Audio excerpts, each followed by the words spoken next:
Welcome to Eternal Moments. 5, 4, 3, 2, 1. Start. In 1905, this image captures the moment when Miski meets A.C. Peer, possibly at a political, social, or commercial event of the time. Both figures, impeccably dressed, represent the formality and power of early 20th century America. These types of meetings often marked alliances, negotiations, or key decisions in areas such as railroads, commerce, or local politics. The posed and symbolic photograph reflects the importance of protocol and public image. In an era without nets, a photo like this was a message, a handshake that weighed more than 1,000 words. In 1894, Alligator Creek was more than an exotic name. It was a wild corner of the American South, where nature and danger went hand in hand. This image likely shows a swampy landscape, with twisted trees, murky waters, and the silent threat of lurking alligators. At that time, many adventurers, hunters, and settlers crossed these territories in search of land, fishing, or simply a path. Without technology or accurate maps, survival depended on instinct and respect for the environment. Alligator Creek was equal parts beauty and risk, a landscape that forgave no distractions or missteps. In 1901, Mexican Gulf, commonly referred to the Gulf of Mexico region, a vital area for trade, fishing, and maritime expansion of the southern United States. The image likely shows a port or vessel on its shores, reflecting an era of steamship navigation, artisanal networks, and intercultural trade.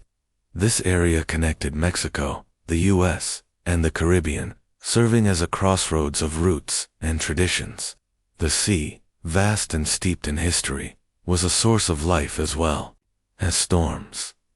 Mexican Gulf was a liquid border and a meeting place, a salty mirror of exchange and survival. In 1900, Fourth Court likely referred to a residential or court complex located in a sprawling city within the United States. These types of places were common in working-class neighborhoods, shared courtyards, surrounded by brick homes, where several families lived next door to each other. The image may show children playing in the dirt, clothes hanging on lines, and adults working or conversing. It was a simple, communal life, marked by routine, closeness, and poverty. Each courtyard was a small social universe where stories were woven. Fourth Court reflects what urban life was like when progress was just beginning. In 1901, Holy Crossbar seems to evoke a small town, a railroad junction, or even a religious mission isolated in the North American landscape. The name suggests the presence of a sacred or symbolic structure across a church, or a crossroads marked by faith. The image likely shows a wooden building surrounded by vastness, where the spiritual and the everyday coexisted. At that time, many rural communities were organized around a church or station, a meeting point and refuge. Holy Crossbar represents that intersection of devotion and survival, a corner where faith anchored men in the midst of emptiness. In 1905, Riverside Drive was one of New York's most iconic and elegant avenues, bordering the Hudson River. This image likely shows carriages, well-dressed pedestrians, and the majestic architecture of the era, mansions, gas lamps, and orderly parks. It was a symbol of urban progress, where high society strolled along the waterfront, amidst modernity and romanticism. The breeze off the river softened the bustle of the growing city. Riverside Drive was not just a street, but a statement of status, a promenade where the 20th century emerged with elegance and ambition. In 1904, Sub-Boston likely referred to the suburbs or outlying neighborhoods that were beginning to grow around the city of Boston. This image might show dirt streets, modest houses, and smoking factories in the background, a landscape of transition between rural and industrial. These neighborhoods were home to immigrants, workers, and working-class families who fueled the city's economy from its margins. Sub-Boston was a reflection of the quiet effort that sustained the urban heart. It was the Boston of those who rose early, dreamed in another language, and built the future from the shadows of progress. Asterisk in 1912, Copley Square was Boston's vibrant, cultural and architectural center, surrounded by some of its most iconic buildings. The image likely shows the Boston Public Library, Trinity Church, and the elegant Copley Plaza Hotel, all framed by carriages, top hats, and long gowns. It was a meeting place for intellectuals, artists, and the urban elite, where art, religion, and commerce coexisted in harmony. The square reflected the pride of a city in the midst of modernization. Copley Square was the refined heart of Boston, a crossroads of ideas, styles, and centuries. In 1912, Wayneworld sounds like a fictitious or colloquial name that could have designated a small community, amusement park, or even a set of private lands linked to someone with the surname Wayne. If it existed as a real place, it was probably part of the growing towns that sprang up around the railroad or on the rural outskirts of industrial cities. The image might show open fields, a simple station, children playing, and neighbors forming a local identity. In the midst of American expansion, Wayneworld would have been a microcosm of modest aspirations, a place where the American dream still had dust on its shoes. In 1912, the southern building represented the rise of modern commercial architecture in the American South, possibly located in a growing city like Atlanta, Dallas, or Richmond, with a brick structure, large windows, and several floors. This type of building housed offices, banks, or textile companies, reflecting the post-Reconstruction economic boom. It was a symbol of urban progress in a region reinventing itself after the Civil War. The surrounding streets likely featured streetcars, men in hats, and women in long gowns. The southern building marked the beginning of a new South, more industrial, more connected, and forward-looking. In 1897, Duck Dynasty wasn't a reality show, but possibly the local nickname for a family or group dedicated to raising, hunting, or trading ducks in swampy areas of the American South or Midwest. The image would evoke a rural scene, men with shotguns, hunting dogs, wooden boats, and nets hung to dry. This dynasty lived in direct contact with nature, dependent on water, the seasons, and migratory flight. More than an occupation, it was a way of life inherited from generation to generation. Duck Dynasty in 1897 was about mud, feathers, and family tradition, a simple life, but marked by skill and survival. In 1912, Up the Avenue probably portrayed a lively, expanding urban scene, with a bustling avenue as its centerpiece. It could be New York, Boston, or Chicago, where electric streetcars, horse-drawn carriages, and elegantly dressed pedestrians shared the space. Shops displayed decorated windows, and stone and brick buildings marked the verticality of emerging modernity. To walk up the avenue was to move between social classes, technological innovations, and the accelerated pace of the 20th century. It was a symbol of progress, ambition, and metropolitan life, a postcard of a city that never stopped moving forward. In 1916, Strolling and Rolling captures the contrast between leisurely strolling and the new urban mobility. In this scene, we likely see ladies with parasols walking along tree-lined boulevards, while carriages, bicycles, and early automobiles share the road. It is a time of transition. Edwardian elegance blends with the speed of mechanical progress. Cities are expanding, and social life moves outdoors, among parks, cafes, and avenues.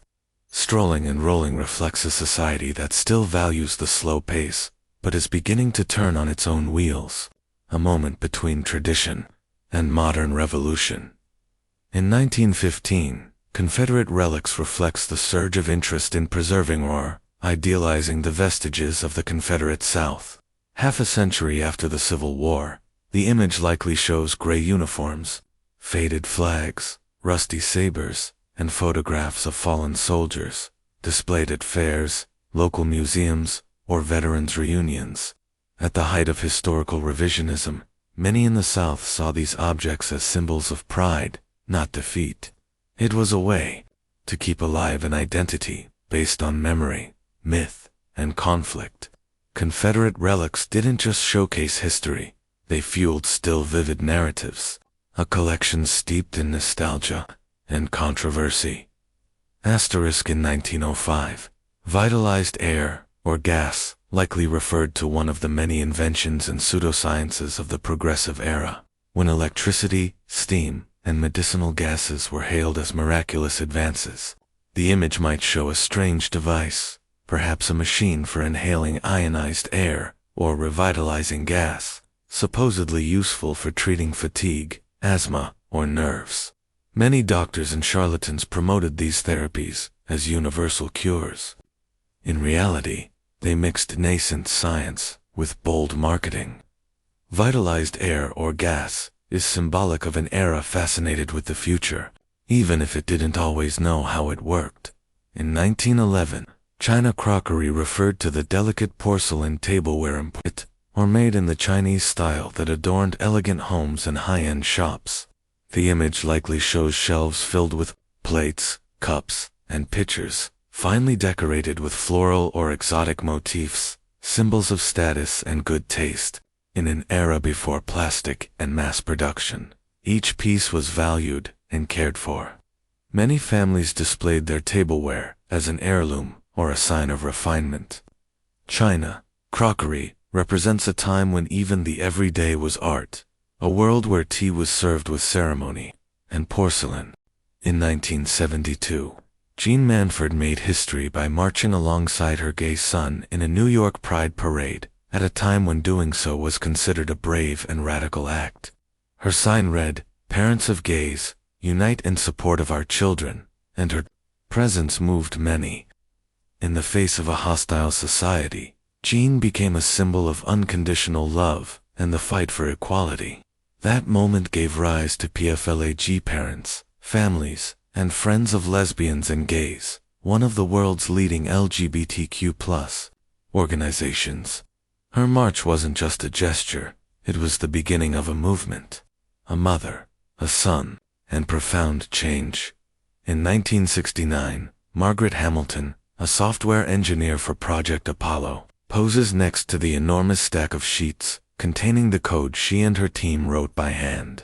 That code was crucial in guiding the Apollo 11 spacecraft and allowing humans to reach the moon, at a time when women were excluded from great scientific achievements. Margaret broke barriers with intelligence and precision. Her work prevented fatal errors during the moon landing and changed the history of space exploration. This image is a symbol of quiet genius, a woman, a pile of code, and a leap for humanity. In 1944, in the midst of the Allied liberation of Europe, a Dutch woman shocked the world by refusing to abandon her husband, a captured German soldier. Despite the hatred and tension of the moment, she walked beside him, following the convoy that took him prisoner. Their love crossed borders, flags, and trials amid the chaos of war. The image captures a raw and human moment, two people caught between fidelity and betrayal depending on who looked. She didn't choose a side, she chose to stay. An act of love, resistance, and eternal controversy. In 1984, Anna Fischer became the first mother to travel to space, breaking gender and motherhood stereotypes in the midst of the NASA era. An engineer, doctor, and astronaut, she was part of the STS-51A mission on the Shuttle Discovery. Her image, helmet in hand and determined gaze, became iconic.